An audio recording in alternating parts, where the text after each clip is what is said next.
মেলেনি সমুদ্র সাথী প্রকল্পের টাকা। সেই টাকার দাবিতে দীঘা সহ দক্ষিণবঙ্গের উপকূলবর্তী এলাকাগুলিতে পোস্টারিং কর্মসূচি মৎস্যজীবীদের।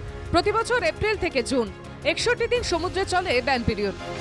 মাছের উৎপাদন বৃদ্ধির জন্য বন্ধ থাকে মাছ ধরা। মৎস্যজীবীদের কথা ভেবেই এই 2 মাস 5,000 টাকা করে আর্থিক সাহায্যের কথা ঘোষণা করেছিল রাজ্য সরকার।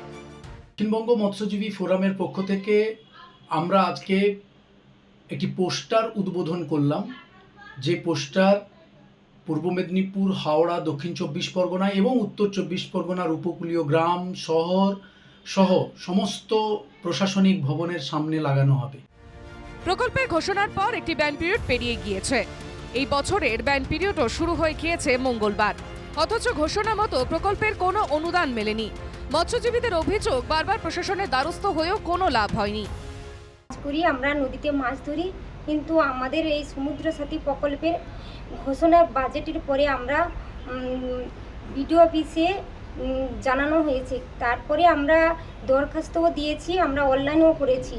এই অবস্থায় আমাদের কোনো সুরাহা আসেনি এবং আমাদের এই প্রকল্পটা বাস্তবায়ন হয়নি। মৎস্যজীবীদের সংগঠনগুলির অভিযোগ, মৎস্য দপ্তরে ডেপুটেশন দিয়েও কোনো কাজ হয়নি।